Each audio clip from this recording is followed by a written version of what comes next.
বন্ধুরা, সুরভির জগৎ ইউটিউব চ্যানেলে নতুন একটি ভিডিওতে সকলকে স্বাগতম। আজকে আমি দেখাবো আমি কি করে বাড়িতেই সিল্ক শাড়ি আয়রন করি। চলো তাহলে কিভাবে আমি শাড়িটাকে আয়রন করছি দেখো। আমার কাছে কোনো আয়রন টেবিল নেই, আমি খাটের ওপরেই আমি রেখে করি। শাড়িটাকে প্রথমে আমি এইভাবে ছড়িয়ে নিলাম।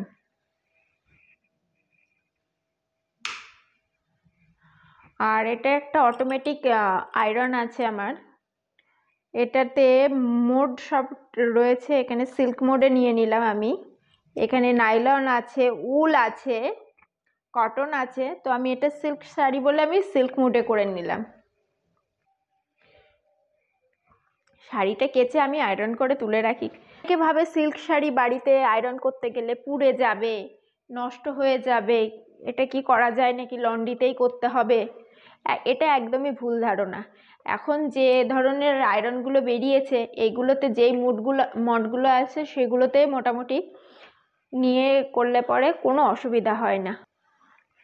এই যে এটা একটা সিল্ক শাড়ি করছি, এটা থেকে কোথাও মানে পুড়েও যাচ্ছে না, কিছু হচ্ছে না। কিন্তু আমি খাটের ওপরে রেখেছি, রেখে এইভাবে আস্তে আস্তে একটু একটু করে টেনে নিচ্ছি, নিয়ে আয়রন করছি। প্রথমে একটা সিঙ্গেল পার্টে করে নেবে তোমরাও। যাদের মনে ভয় আছে যে কি করে আমরা করব, যদি পুড়ে যায়, নষ্ট হয়ে যায় শাড়ি, যদি কোনো ভাবে নষ্ট হয়ে যায়, তো এখন যে অটোমেটিক এই আয়রনগুলো আছে সেগুলোতে কোনো অসুবিধা হয় না। সিল্ক মোড, উল মোড, কটন মোড, যে শাড়ি সেই ফ্যাব্রিক অনুযায়ী বুঝে নিয়ে এই যে এরকম করে টেনে নিতে হবে। দেখো প্রথম দিকে এরকম করে নেবে। যখন হিট হয়ে যায় এখানে পাওয়ার কাট করে দেয়, সুতরাং অনেক বেশি হিট হবে সেটার কোনো ভয় নেই। যেটুকু, এটা যদি একটু উঁচু টেবিল হতো তাহলেও ভালো হতো। তো যাদের কাছে টেবিল নেই সেটাতে কোনো অসুবিধা নেই, নিজেদের কাছে আয়রন করা। এবার সেকেন্ড পার্ট কি করব আমরা, এই যে 1 2 3 4, এই যে 4 ভাঁজ হয়ে যাওয়ার পরে আবার একটু আয়রন করব, একটু প্রেস করে দিলে পরে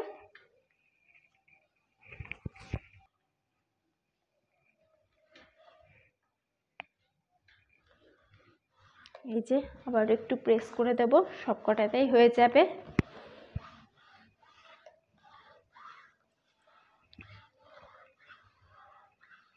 যদি কোনো জায়গা মনে হয় যে একটু কম আছে, এইভাবে করে দিলে একদম পুরোপুরি ঠিক হয়ে যায়।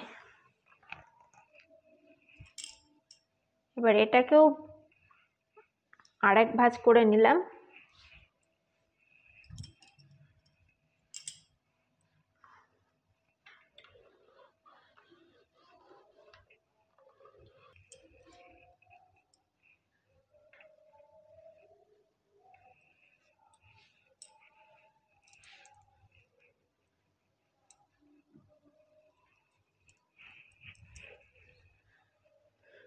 দেখো তো এবার লন্ড্রির মতো লাগছে কিনা। লন্ড্রির থেকে তোমরা যখন শাড়িগুলো নিয়ে আসো ঠিক এরকমই ভাঁজ করা থাকে, আয়রন করে এরকম করেই ভাঁজ করা থাকে। তো সেই রকম লাগছে কিনা সেটা দেখে বলবা তো কমেন্টে। আমার শাড়িটা পুড়লও না, কোনো কিছুই হলো না। যেটা হলো সেটা হলো শাড়িটা একদম লন্ড্রির মতো আয়রন হয়ে গেল। তোমরাও ট্রাই করবে বাড়িতে। হয়তো অনেকের লন্ড্রিতে দেওয়ার সময় হয়ে ওঠে না বা কোনো কারণে হয়তো হচ্ছে না, কিন্তু বাড়িতে একটা আয়রন পড়েই আছে, কোনো কাজে ব্যবহৃত করা যাচ্ছে না। এই যে দেখো শাড়িটা একদম সুন্দর করে প্যাকিং হয়ে গেছে, নতুনের মতো একদম করে ফেলেছি। দেখো কি সুন্দরভাবে হয়ে গেছে। এবার আমি দেখাবো একটা শার্ট কিভাবে আমি আয়রন করি। এটা একটা কটন শার্ট, ওটা তো আমি সিল্ক শাড়ি করলাম, তো সিল্ক মোডে ছিল। এই যে এবার আমি এটাকে কটন মোডে নিয়ে আসব। এই যে কটন মোডে আনলাম, অন হয়ে গেছে আয়রনটা। এবার হিট হোক, কটনের মতো করে হিট হোক, আমি এটাকে প্রস্তুত করে নিচ্ছি। এই যে আমার আয়রন হিট হয়ে গেছে, পাওয়ার কাট করে দিয়েছে। প্রথমে কলারটাকে আমি ভালো করে প্রেস করে নেব।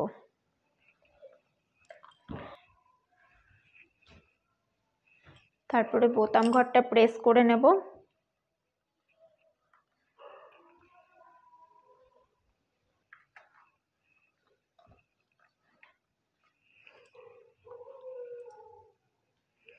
এই ছোট্ট ছোট্ট জিনিসগুলো একটু খেয়াল করে করলে পরেই হয়ে যায়। এবার আমি এই হাতাগুলো করে নেব প্রেস।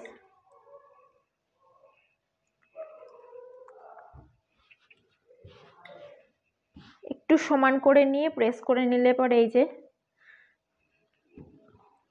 সমস্ত কুচকানো ভাবগুলো চলে যাবে।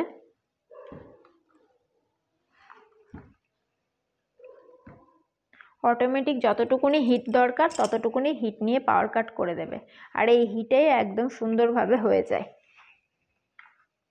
এতে ভয় পাওয়ারও কিছু নেই, শুধু একটু সাবধানতা অবলম্বন করতে হবে কোনোভাবেই যাতে আমাদের হাতে টাচ না লাগে।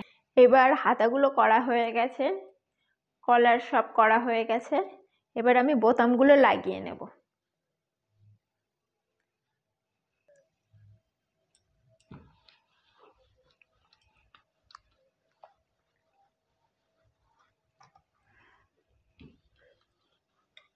এই যে দেখো কতটা কুচকে আছে এই সাইডে, আর এই সাইডে প্রেস করার সাথে সাথে।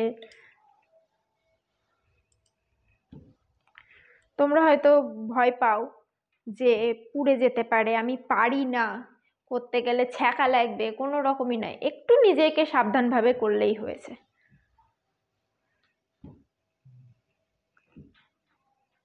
এবার সামনের দিকটা হয়ে গেছে, এবার পেছন দিকটা।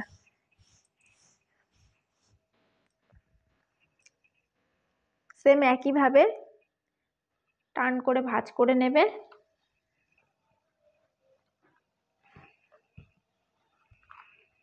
এবার চলো এটাকে ফোল্ড করতে থাকি।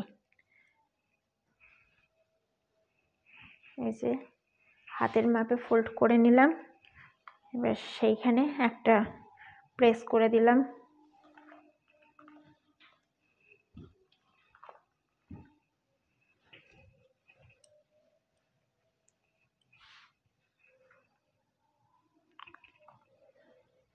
যদি পুড়ে যায়, যদি নষ্ট হয়ে যায় ভালো জামা কাপড়, এই ভয়তেই করতে চাও না। আমার এই ভিডিও দেখে ট্রাই করে দেখবে, তোমরা দেখবে যে নিজেরাই পারছো। দেখো তোমরা, এই দুটো কি মনে হচ্ছে যে আমি বাড়িতেই করলাম না লন্ড্রির থেকে নিয়ে এসেছি? মনে হচ্ছে না? একদম লন্ড্রির থেকে একদম আয়রন করিয়ে নিয়ে এসেছি। তো আমি এটা তো সম্পূর্ণই বাড়িতে করলাম, কোথাও পুড়লও না, কোনো কিছু হলো না, একদম সুন্দর পরিপাটি। লন্ড্রিতে যেরকম লন্ড্রির দাদারা করে দেয় ঠিক সেই রকমই রয়েছে। তোমরাও এরপরের থেকে বাড়িতে চেষ্টা করবে। আর যারা পারো তারা তো জানোই, আর যারা পারো না তাদের জন্যই আমি আজকের এই ভিডিওটা নিয়ে আসলাম। যে কত সুন্দর পরিপাটিভাবে একটা শার্টও করলাম এবং এই সিল্ক শাড়িটাও করে দেখালাম। তো আমার এই ভিডিওটা যদি তোমাদের ভালো লেগে থাকে, আমি যদি কাউকে এই ভিডিওটার মাধ্যমে একটু হেল্প করে থাকি, তো ভালো লেগে থাকে তাহলে পরে আমার এই ভিডিওটাতে লাইক, কমেন্ট এবং শেয়ার করে দেবে, এবং সাবস্ক্রাইব করে, যারা নতুন দেখছো আমার এই চ্যানেলটা, তারা সাবস্ক্রাইব করে পাশে থাকবে আর পাশে বেল আইকনটা প্রেস করে দেবে,